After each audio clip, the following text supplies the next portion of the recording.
Hello children, hope you all are fine and taking care of yourself.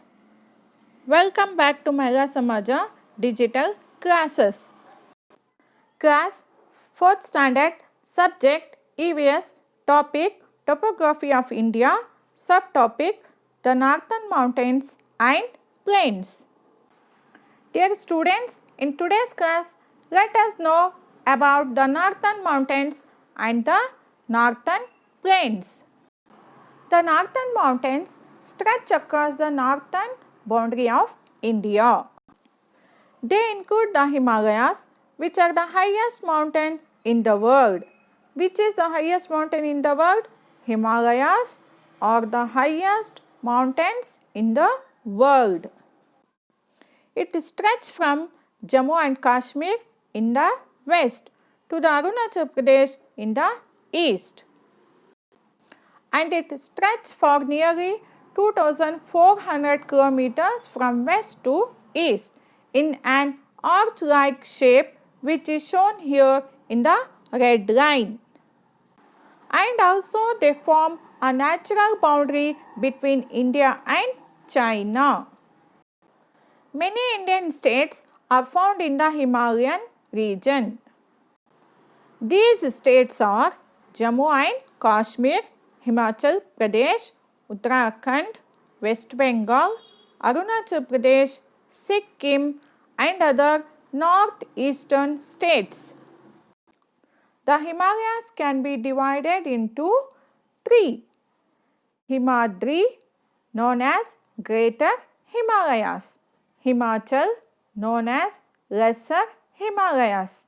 Shivalik, known as Lower Himalayas. Children, you must be thinking why it is called Himalayas. Because Himalaya in Sanskrit means the abode of snow. It is given this name because a large part of Himalayas is covered with snow all year round. The highest peak of Himalayas is Mount Everest. It is 8,848 meters high and it is situated in Nepal. Listen children, which is the highest peak of Himalayas? Mount Everest is the highest peak of Himalayas. It is situated in Nepal, one of the neighboring country of India. The first range is the Himadri. It is the highest range with an average height of over 6,000 meters. The mountains here are always covered in snow. And some of the highest peaks such as Kanchenjunga and Annapurna are found here. As it is very cold throughout the year, it is very difficult for people and animals to live and cultivation is also not possible. Why cultivation is not possible means because it is a mountainous region. In some places, huge masses of ice called glaciers that move down the mountain slopes are found. When these glaciers reach warmer regions, they melt and form rivers. The region receives heavy rainfall. The next range is the Himachal, which is found between the Himadri and Shivalik. The mountains are not as high as Himadri. These ranges have some very beautiful valleys of Kashmir, Kullu and Kangra, and hill stations like Shimla, Mussoorie, Nainital, Almora and Darjeeling. And during summers, families visit these places to enjoy the occasions. Some important mountain passes such as Ratan Pass of Himachal Pradesh are found in this region. The Himachal range has thick forests covered with pine, oak, deodar and fine trees. Climate are very suitable for cultivations and winters are cold but summers are cool and pleasant. The last range is the Shivalik. The Shivalik form the southernmost and the lowest range. These are hills rather than mountains. In these regions, slopes covered with thick forest and varieties of wild animals found. The land used for growing crops such as rice, wheat and sugarcane are cultivated. Slopes covered with thick forest, varieties of wild animals, land used for growing crops, slopes used for terrace forming. The slopes of these hills are used for terrace forming. Terrace forming. Terrace forming means building a series of steps in slopes of the high hills for growing crops. Cattle rearing is also very common in Shivalik range. The range to the south of Shivalik is called the Tarai region. Tarai region is a flat marshy area where crops like rice, wheat and sugarcane are cultivated. In the northeast, the hills are not very high and covered by thick forest. Next is hills.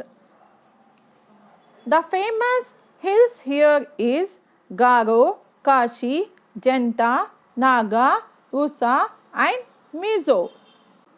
The importance of Himalayas. It acts as a natural boundary between India and China.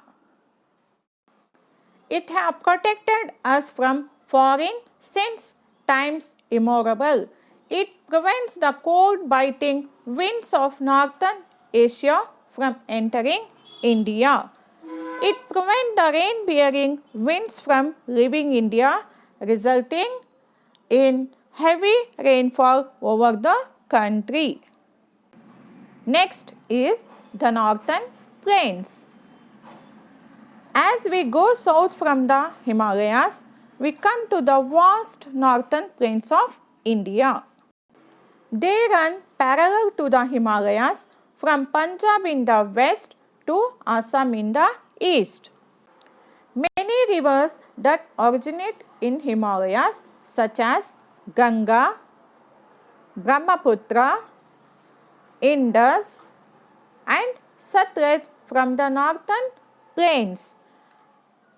As these rivers mainly fed by the melting snow in Himalayas, they have water throughout the year. The rivers bring with them fine soil called silt or alluvium. Alluvial soil is very fertile. Alluvial soil is very fertile. It makes the northern plains one of the most fertile regions of the world.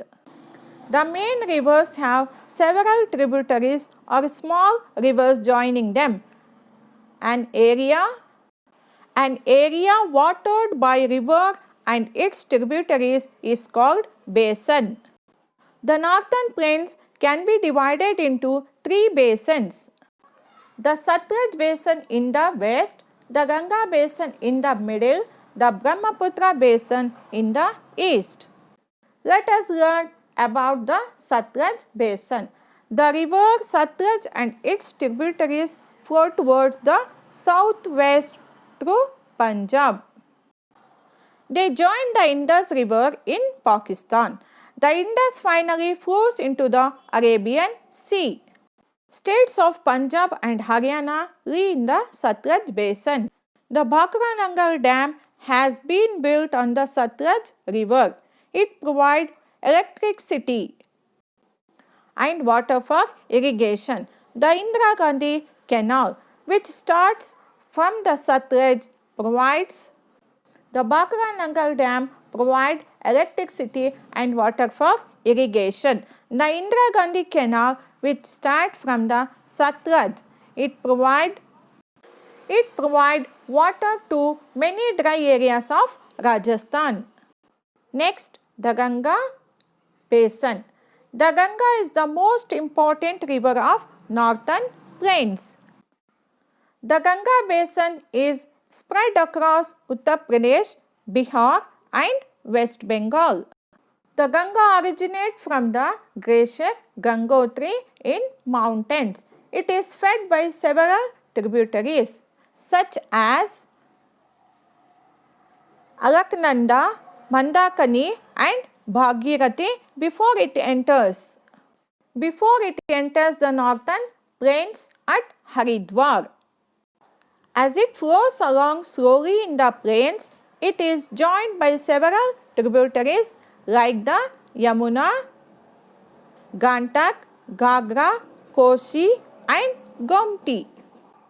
After flowing through Uttar Pradesh and Bihar, the Ganga enters West Bengal. Here enters into many branches or distributaries. The two main branches are Hogli and Padma. The Hogli flows through Kolkata and then enter into the Bay of Bengal. The Padma enters Bangladesh. Here it joins the Jamuna, the main branch of Brahmaputra in Bangladesh. Before entering the Bay of Bengal, the delta made by Ganga and Brahmaputra is the largest in the world. It is called as Sundarbans, which is the largest delta in the world. Sundarban delta is the largest delta in the world. The delta made by Ganga and Brahmaputra is the largest in the world. It is called as Sundarbans delta. Next, the Brahmaputra Basin. The Brahmaputra Basin is a narrow strip in the state of Assam. The Brahmaputra is the longest of three great rivers of North India. It starts in Tibet, where it is called Sangpo. It enters India through Arunachal Pradesh and flows through Assam into Bangladesh. And here it joins the Padma and forms the Sundarban Delta before flowing into the Bay of Bengal.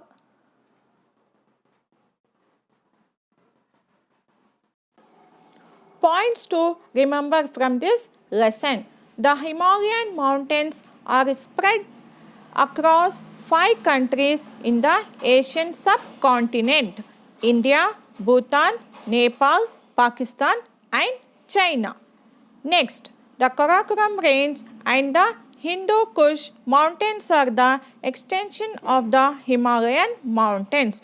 Together, they form the northern mountains. Next, the Himalayas span the states of Jammu and Kashmir, Himachal Pradesh, Uttarakhand, the hill range of West Bengal, Sikkim, Arunachal Pradesh, Assam and other northeastern states.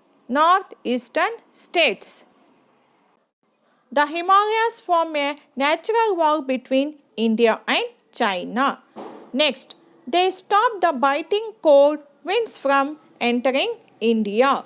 Next, they also stop the rain-bearing winds from leaving India. Next, the Himalayas have 3 parallel ranges. Next, the Himadri range is the highest range.